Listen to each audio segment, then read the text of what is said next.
தல காதல்ல ஏமாத்துறது பசங்களா பொண்ணுங்களா? இது பசங்க பொண்ணுங்க அந்த மாதிரி இல்ல ப்ரோ. இது depends on the relationship actually. இப்போ அந்த பையன் ட்ரூவா இருந்தா பொண்ணு ட்ரூவா இருந்தா ஓகே. இப்போ ரெண்டு பேருமே ட்ரூவா இருந்தா வேல்யூ கிடையாது. இப்போ ஒரு ஆள் ட்ரூவா இருந்து ஒரு ஆள் வந்து ஃபேக்கா இருந்தாங்கன்னா அதுவும் வேல்யூ கிடையாது. ஸோ வந்து இது பசங்க தான் ட்ரூ பொண்ணுங்க தான் ட்ரூ. நான் ஒரு பையன் தான், ஆனா நான் வந்து பசங்க தான் ட்ரூன்னு சொல்ல முடியாது.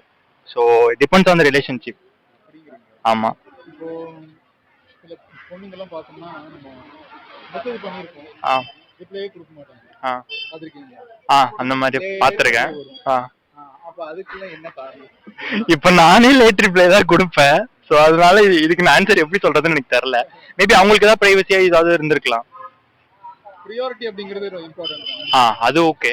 நம்ம க்ளோஸ் சர்க்கிள்ஸ்க்கு மட்டும் ப்ரியாரிட்டி கொடுத்தா அது ஓகே தான். அவங்களுக்கு வந்து லேட் ரிப்ளை வந்தா அப்போ அவங்களுக்குள்ள ஏதோ ப்ராப்ளம் அந்த மாதிரி தான். அப்படி பொண்ணுங்களுக்கு பாக்குறீங்க? அப்படிலாம் இல்ல ப்ரோ. சரி பரவாயில்ல. ஒவ்வொருத்தங்களுக்கும் ஒவ்வொரு மாதிரி. ஆமா. நான் லவ் மேரேஜ் தான். 10 இயர்ஸ் ஆஃப் லவ். ரொம்ப ஸ்ட்ரகிள் பண்ணி தான் மேரேஜ் பண்ணிக்கிட்டோம். எங்களோட லவ்ல ரெண்டு பக்கமே ஏமாற்றம் இல்ல. அவரும் என்கிட்ட எதுவுமே மறைச்சது இல்ல, நானும் எதுவும் மறைச்சது இல்ல. எல்லாரும் சொல்லுவாங்க ஸ்டார்டிங் ஆஃப் லவ் வந்து ஒரு மாதிரி இருக்கும், எண்டிங் ஆஃப் லவ் ஒரு மாதிரி இருக்கும் அப்படின்னு. டே 1 எப்படி நான் என் ஹஸ்பண்டை பார்த்தனோ அதே மாதிரி தான் இப்ப மட்டுமே இருக்காரு. Love and care. Maybe characters வேணா சேஞ்ச் ஆயிக்கலாம், மேபி அப்போ ஒரு மாதிரி இருந்திருக்கலாம். ஐ மீன் லவ் எக்ஸ்ட்ரா தான் இருக்கே தவிர எங்கேயும் குறைஞ்சது இல்ல. ஏமாற்றம்னு அவர் என்கிட்ட எதுவுமே மறைச்சது இல்ல, சோ அது தெரியாது. சோ எனக்கு ரெண்டு பேருமே ஏமாற மட்டும் தான் நினைக்கிறேன், அப்படி இல்ல. இல்ல நீங்க ஃப்ரெண்ட்ஸ் சர்க்கிள்ல அப்படி எல்லாம் பாத்துருப்பீங்கல்ல பொதுவா கூட. ஆ, அப்போ வந்து நிறைய அனுபவம் எல்லாம் பட்டிருப்போம், கேட்டிருப்போம்ல. ஆ. அத வச்சு நீங்க சொல்லுங்க. இல்ல ரெண்டு பேருமே ஈக்குவலா. ஏன் என்னோட லைஃப் இப்படி இருக்கு, பட் பசங்க பொண்ணுங்க என் ஃப்ரெண்ட்ஸ் சர்க்கிள்ல வந்து பொண்ணுங்களும் ஈக்குவலா ஏமாத்துவாங்க, பசங்களும் ஈக்குவலா ஏமாத்துவாங்க. மெயினா பசங்க பண்ற தப்பு என்னன்னா அவங்க ஒய்ஃப் கிட்ட வந்து எல்லாத்தையும் மறைச்சிடுவாங்க. அத வந்து என் ஹஸ்பண்ட் பண்ணதே கிடையாது. அது பண்றங்காட்டி தான் மெயினா பொண்ணுங்களும் இது பண்ணுவாங்க. பொண்ணுங்களும் அதே மாதிரி தான் பெஸ்டி அந்த மாதிரி சொல்லி ஏமாத்துவாங்க. எனக்கு பெஸ்டிஸும் இல்ல, பாய் பெஸ்டி எதுவுமே இல்ல. So என் லைஃப்ல அந்த ப்ராப்ளம் வந்தது இல்ல. ரெண்டு பேருமே ஈக்குவலா ஏமாத்துவாங்க தான். பசங்களுக்கு வந்து என்னன்னா, ஒரு பொண்ணை நீங்க லவ் பண்றீங்க அப்படின்னா அவங்க கிட்ட முடிஞ்ச அளவுக்கு லாயலா இருங்க. அப்படி லாயலா இருந்தா எந்த பொண்ணும் உங்களை ஏமாத்த மாட்டாங்க. அதே மாதிரி அவங்களுக்கு ஃப்ரீ டைமான ஸ்பேஸ் எதுவும் கொடுக்காதீங்க. டே 1 நீங்க எப்படி இருந்தீங்களோ அதே மாதிரி வந்து எவ்வளவு நாள் கூட இருக்கீங்களோ அதே மாதிரி இருக்கணும். நிறைய கமிட்மெண்ட்ஸ் எல்லாமே வரும். பட் அவங்களோட லவ்வை எதிரே குறைச்சிடாதீங்க. பொண்ணுங்களும் அதே மாதிரி தான். உங்களை பொறுத்த அளவுக்கு உங்க ஃபர்ஸ்ட் உங்க லவ்வர் தான், அதுக்கப்புறம் தான் மத்தவங்க எல்லாமே. முதல்ல ஒரு பையனை நீங்க சூஸ் பண்றீங்க அப்படின்னா அவங்களால லைஃப் லாங் உங்க கூட இருக்க முடியும்னா மட்டும் லவ் பண்ணுங்க. இல்லைன்னா அவங்கள நீங்க சூஸ் பண்ண வேணாம். அவங்க பேரண்ட்ஸையும் ஏமாத்தி உங்க லவ்வரையும் ஏமாத்தி ஏன். சோ அந்த மாதிரி பண்ணாதீங்க. ரெண்டு பேருமே ரெண்டு பேத்துக்கும் லாயலா மட்டும் இருங்க. ப்ரோ அது வந்து மோஸ்ட்லி அவங்க சுச்சுவேஷன்ஸை பொறுத்து தான் ப்ரோ. 50-50% சொல்லலாம். 50-50% டிபெண்ட்ஸ் ஆன் சுச்சுவேஷன்ஸ்.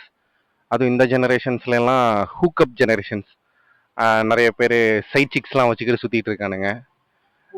மெயின் கேரக்டரை வந்து சீக்ரெட்டாக மெயின்டைன் பண்ணிட்டு சைடு சிக்ஸை வந்து ஒரு கேஷுவலாக எங்கேயாவது வெளியே போகணுன்னா அந்த மாதிரி கூட்டிகிட்டு போகிறதுக்கு யூஸ் பண்ணிக்கிறானுங்க.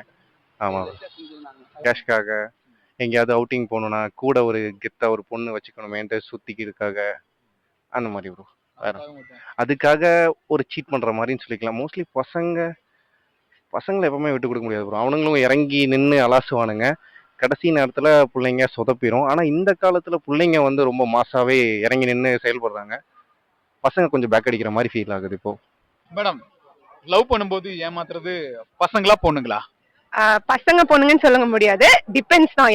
யாரு வேணாலும் ஏமாத்தலாம் நினைச்சா. அது ப்ராபபிலிட்டி அப்படிலாம் எனக்கு தெரியல. ஸோ பையன் பொண்ணை கூட ஏமாத்தலாம், இல்லை பொண்ணு பையன் ஏமாத்தலாம். அவங்கவுங்க பர்சனல் எக்ஸ்பீரியன்ஸ் வச்சு அவங்கவுங்களுக்கே தெரியும் எப்படின்னு சொல்லிட்டு. ஏமாத்துற காரணம் என்னன்னு கொஞ்சம் சொல்ல முடியும்? ஏமாத்தணும்னு முடிவு பண்ணிட்டு அது காரணம் தேவையில்லையே. எப்படினாலும் ஏமாத்துறாங்க. ஆனா யாரையும் ஏமாத்தாதீங்க ப்ளீஸ். இல்ல லேட் ரிப்ளேஸ் வந்து சீட்டிங்னால தான் சொல்ல முடியாது. அது எதனால மேபி அவங்க பிஸியா கூட இருக்கலாம், அப்படி கூட இருக்கலாம். அதுதான் லேட் ரிப்ளேஸ் வந்து சீட்டிங்கான ஒரு அப்படின்னு கிடையாது. எதுக்காக வேணாலும் இருக்கலாம், தெரியல. நான் என்ன சொல்றேன்னா ப்ரியாரிட்டி, அதாவது ப்ரியாரிட்டிசேஷன்ல தெரிஞ்சிரும் நம்மளுக்கு எப்படின்னு சொல்றீங்களா? ஆமா, அதுவும் கரெக்ட் தான். லேட் ரிப்ளைல ஆரம்பிச்சு அப்படி அப்படியே டெவலப் ஆகி கடைசியில அது வந்து பெரிய அப்பா நமக்கு வந்து நிற்கும். கரெக்ட் தான், ஒத்துக்கிறேன். சமூகத்துக்கு என்ன சொல்ல விரும்புறீங்க? லவ் பண்ணுங்க, லைஃப் நல்லா இருக்கும். ஆனா ஏமாத்தணும்னு மட்டும் நினைக்காதீங்க. அது கூடயே ஒருத்தங்களை வச்சு தயவு செஞ்சு ஏமாத்தணும் நினைக்காதீங்க. நீங்க தனியா இருந்துட்டு கூட உங்க லைஃப்ல என்னனாலும் பண்ணிக்கோங்க. ஆனா லவ் ரிலேஷன்ஷிப்ல இருக்கும் போது அந்த தப்பை பண்ணாதீங்க ப்ளீஸ். பல பேர் அதனால பாதிக்கப்பட்டிருக்கோம். ஆமா. கவலை கண்ணீர். ஆமா. நிறைய. என்னை பொறுத்தவரையும் இது வந்து பசங்களும் சொல்ல முடியாது, பொண்ணுங்களும் சொல்ல முடியாது. அது ஒருத்தரோட சுச்சுவேஷன் தான். ஆனா மேக்சிமம் வந்து யாருமே வந்து வேணும்னு சொல்லிட்டு ஏமாத்திட்டு போறவங்க இருக்காங்க. அது பசங்களும் இருக்காங்க, பொண்ணுங்களும் இருக்காங்க. எனக்கு தெரிஞ்ச வரையும் மேக்சிமம் இன்னைக்கு வந்து லவ்ஸ் வந்து பிரியுது அப்படின்னா அது ஏதோ ஒரு சுச்சுவேஷன்ங்கிறனால தான் நான் வந்து அதை இது பண்றேன். குடும்ப கஷ்டமா இல்ல வீட்ல ஏதாவது சொன்னாங்க அப்படிங்கறதுனாலயா சுச்சுவேஷன் அப்படின்னு சொன்னா என்ன அர்த்தம்? இல்ல இன்னைக்குமே கூட நிறைய பேர் வீட்ல ஒத்துக்க மாட்டாங்க அப்படிங்கிற ஒரு சுச்சுவேஷன். அதுக்கப்புறம் கேஸ்ட், ரிலீஜியன் இந்த மாதிரியான ரீசன்னாலேயே நிறைய வந்து இன்னுமே நம்ம பார்த்துட்டு இருக்கோம். நிறைய கொலைகள்லாம் கூட நடக்குது. பட் இன்னுமே நம்ம சொசைட்டி வந்து மாறலைங்கிறது வந்து இது ஒரு எடுத்துக்காட்டா தான் நான் பார்ப்பேன்.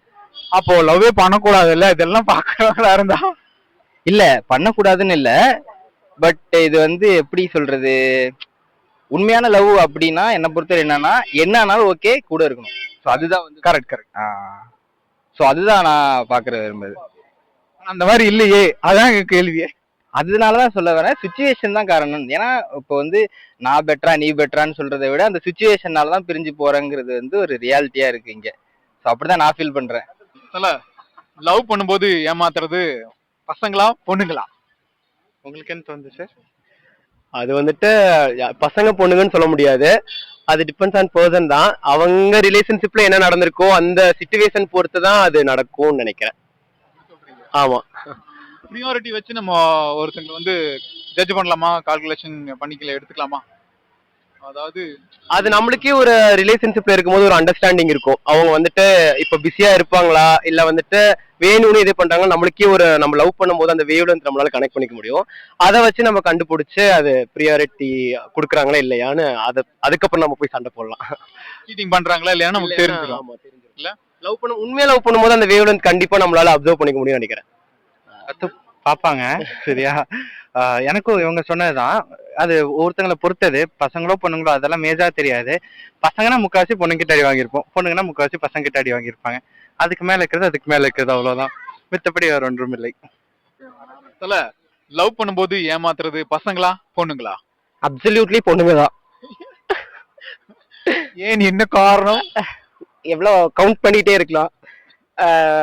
அப்பா சொன்னாங்க, அம்மா சொன்னாங்க, அதுக்கப்புறம் லைக் ஃபினான்ஷியல் பேக்ரவுண்ட் உனக்கு கம்மி, அந்த மாதிரி நிறைய விஷயங்கள். கேஸ்ட், ரிலீஜியன், வசதி இல்ல, நிறைய ரீசன்ஸ் சொல்லிட்டே போலாம். நிறைய பொண்ணுகள் வந்து ப்ரியாரிட்டி கொடுக்க மாட்டாங்கல்ல, பாத்திருக்கீங்களா? மெசேஜ் எல்லாம் ப்ரியாரிட்டினா அந்த மெசேஜ் இல்ல அது வந்து ஃபர்ஸ்ட் நம்ம பேசும்போது லவ் பண்ணும்போது நிறைய மெசேஜஸ் வரும், அப்படி இப்படி எல்லாம் இருக்கும். அதுக்கப்புறம் பாத்தீங்கன்னா அப்படியே கம்மியாயிட்டே இருக்கும். அண்ட் தென் ஒரு சிச்சுவேஷன் வந்ததுக்கு அப்புறம் லைக் இட் வில் ஸ்டாப். அதுக்கப்புறம் என்ன ஆகும்? அதுக்கப்புறம் என்ன, ஸ்பிளிட் அவுட் தான். Breakup, split out.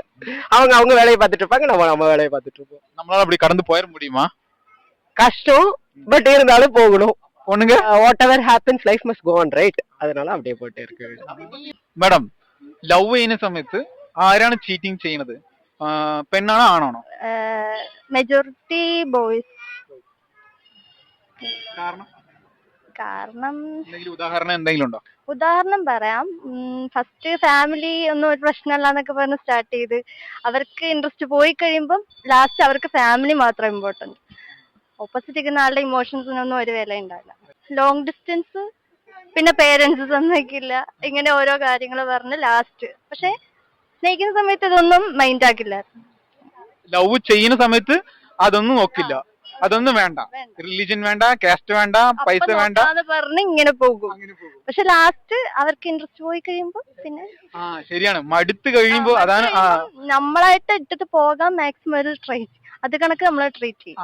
കറക്റ്റ് ആണ്. നമ്മളായിട്ട് അങ്ങനെ വിട്ടിട്ട് പോണെന്ന് വേണ്ടിട്ട് അങ്ങനെ ചില കാര്യങ്ങളൊക്കെ ചെയ്യും. അപ്പൊ അതുകൊണ്ട് നമുക്ക് മനസ്സിലാക്കാൻ പറ്റും എങ്ങനെയാണെന്ന്, ആരാണ് ഓ ശരിയാണ്, ആര് സ്കൂട്ട് ആവാൻ തുടങ്ങി, അപ്പൊ നമുക്ക് മനസ്സിലായി പറഞ്ഞു. അതെ. അപ്പൊ പ്രിയോറിറ്റി ഇല്ലേ? പ്രിയോറിറ്റി എന്ന് പറഞ്ഞാൽ നമുക്ക് മെസ്സേജ് ഒക്കെ ചെയ്യുന്ന സമയത്ത് ചില നേരം ലേറ്റ് റിപ്ലൈ ഒക്കെ വരും. ലേറ്റ് റിപ്ലൈ വരുന്ന സമയത്ത് നമ്മൾ അങ്ങനെ മനസ്സിലാക്കാൻ പറ്റും നമുക്ക്. അപ്പൊ പ്രിയോറിറ്റി ഇമ്പോർട്ടന്റ് ആണോ ഇല്ലേ? പ്രയോറിറ്റി വളരെ ഇമ്പോർട്ടന്റ് ആ റിലേഷൻഷിപ്പിൽ. കമ്മ്യൂണിക്കേഷനും അതെ. അത് പോയി കഴിഞ്ഞു കഴിഞ്ഞാൽ പിന്നെ എല്ലാം പോയി ഓൾമോസ്റ്റ് ബ്രേക്കപ്പ് അല്ലേ? ആ ഒരു സ്റ്റേജിലോട്ട് അത് എത്താം. ഒരു ബ്രേക്ക് വേണമെന്ന് തോന്നുന്ന പോലെ. പിന്നെ കടന്നു പോകാൻ കഴിയാൻ പറ്റുമോ നമുക്ക് അങ്ങനെ മനസ്സിന്റെ ഉള്ളില്? പോകുന്നു. ശരി, ഓക്കേ.